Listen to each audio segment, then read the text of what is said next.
Hi. അപ്പോൾ ഇന്നത്തെ നമ്മളെ റെസിപ്പി എന്ന് പറഞ്ഞാലേ ഇന്നത്തെ ഞാൻ ആദ്യം തന്നെ പറയട്ടെ കൂട്ടുകാരെ, ഇത് എന്റേതായിട്ടുള്ള റെസിപ്പി അല്ല. ഞാൻ വേറെ കണ്ട് എനിക്ക് ഇഷ്ടപ്പെട്ടുകൊണ്ട് നിങ്ങളുടെ മുമ്പിൽ ഞാൻ എന്റേതായിട്ടുള്ള രീതിയിൽ ഒന്ന് അവതരിപ്പിക്കുകയാണ്. അടിപൊളിയാണ് കേട്ടോ, നിങ്ങളൊന്ന് ചെയ്തു നോക്ക്. അപ്പം നമുക്ക് എങ്ങനെ ചെയ്തെന്ന് കണ്ടാലോ. അതിനായി ആദ്യം ഞാൻ എടുത്തിരിക്കുന്നത് 3 സവാള നമ്മൾ ചെറുതായിട്ട് അരിഞ്ഞെടുത്തിട്ടുണ്ട്. ഇനി ചെറുതാന്ന് പറഞ്ഞ നീളത്തിലാണ്. നമുക്കിത് നല്ലോണം ഒന്ന് കൈ കൊണ്ട് തന്നെ ഒന്ന് ഉടച്ചെടുക്കണം. നമുക്ക് നല്ലോണം ഒന്ന് ഉടച്ചെടുക്കണം. എല്ലാം നമ്മൾ നൈസായിട്ടൊന്ന് കട്ട് ചെയ്ത് അരിഞ്ഞെടുത്ത് കഴിഞ്ഞാൽ നല്ലോണം ഒന്ന് ഉടഞ്ഞിട്ട്. അപ്പം ഇതിനായിട്ട് ഞാൻ ഇവിടെ എടുത്തേക്കെന്ന് പറഞ്ഞാൽ ഒരു 500 ml നമ്മളെ റവയാണ്. ഏത് റവയായാലും കുഴപ്പമില്ല, വറുത്തോ വറുക്കാത്തോ ആയാലും കുഴപ്പമൊന്നുമില്ല. അത് നമുക്കിനകത്തിട്ട് ഇട്ട് കൊടുക്കാം. ഇനി നമുക്ക് കൈ കൊണ്ട് തന്നെ ഈ നമ്മൾ ഉള്ളിയായിട്ട് നല്ലോണം ഒന്ന് ഉടച്ചെടുക്കണം. അപ്പം ഇതുപോലെ നല്ലോണം നമുക്കിതൊന്ന് മിക്സ് ആക്കി എടുക്കണം. ഇനി ഇത് നമുക്ക് വേറൊരു പാത്രത്തിലോട്ട് ബൗളോ ചരുവോ എന്തുമായാലും കുഴപ്പമില്ല, അതിനകത്തോട്ട് മാറ്റാൻ നമുക്ക്. ഇനി നമുക്ക് ഇതിനകത്തോട്ട് ഒരു 2 പച്ചമുളക് ചെറുതായിട്ട് കട്ട് ചെയ്താണ് അതിട്ടു. ഇനി കുറച്ച് കരിയാപ്പിലാണ് എടുത്തേക്കുന്നത്, നാടൻ കരിയാപ്പിലാണ്, അതും പൊടിയായിട്ട് കട്ട് ചെയ്തെടുത്താണ്.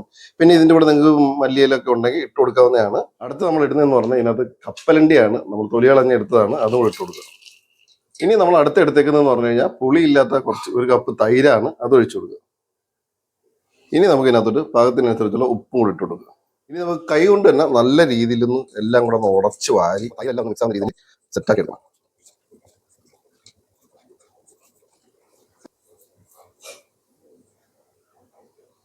ഇനി നമ്മൾ താണ്ട സെറ്റാക്കി എടുത്തിട്ടുണ്ട്. ഇനി ഇതിനകത്തോട്ട് വെള്ളം ഒഴിച്ചു കൊടുക്കാം. വെള്ളം തോനെ അങ്ങ് ആവാൻ പാടില്ല, നമുക്ക് കുറച്ച് മതി. നമുക്ക് ഈ ദോശയ്ക്ക് കോരി ഒന്ന് ഒഴിച്ച് പരത്തുന്ന രീതിയിലാവാൻ വേണ്ടി മാത്രം വെള്ളമാക്കാവൂ. തോനെ വെള്ളം ഒഴിച്ചു കഴിഞ്ഞാൽ പിന്നെ അത് നമുക്ക് ഒട്ടും ചെയ്യാൻ പറ്റതായിപ്പോൾ. ഇപ്പം നമ്മൾ നല്ലതാ ഈ ഒരു പരുവത്തിനാണ് എടുത്തിരിക്കുന്നത്. നമ്മളിത് കോരി ഒഴിക്കുമ്പോഴത്തേക്ക് ഒന്ന് പരത്തിയെടുക്കണം. ആ ഒരു പരുവത്തിൽ നമുക്ക് വെള്ളം ഒഴിക്കാവൂ. ദോശത്തവ വെച്ചിട്ടുണ്ട്, ഒന്ന് ചൂടായി വരുമ്പോഴത്തേക്ക് നമുക്ക് എണ്ണയൊന്നും ഒഴിക്കണ്ട. ആദ്യം നമുക്ക് ഒരു സ്പൂൺ കോരി വെച്ചിട്ട് ഒന്ന് പരത്തിയെടുക്കാം.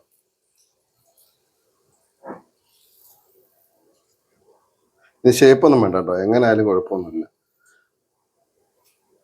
ഇതിൻ്റെ മേളിൽ കുറച്ച് എണ്ണ നമുക്ക് ഒഴിച്ചു കൊടുക്കാം.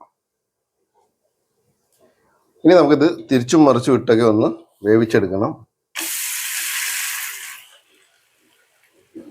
മീഡിയമോ ലോ ഫ്ലെയിമിലോ ഇട്ട് വേണം നമുക്ക് തിരിച്ചു മറിച്ചു ഇട്ടൊക്കെ ഒന്ന് വേവിച്ചെടുക്കുക. അപ്പോൾ നമ്മുടെ ഏകദേശം എന്താ നമുക്ക് റെഡിയായി വന്നിട്ടുണ്ട്. ഇതേപോലെ തന്നെ എല്ലാം കൂടെ ഒന്ന് ചുട്ടെടുക്കാം. അതാണ് ചെയ്തെടുത്തിട്ടുണ്ട്. റവയും സവാളയും വെച്ചുകൊണ്ട് നമ്മൾ അടിപൊളി ദോശയാണ് തയ്യാറാക്കി എടുത്തേക്കുന്നത് കൂട്ടുകാരെ.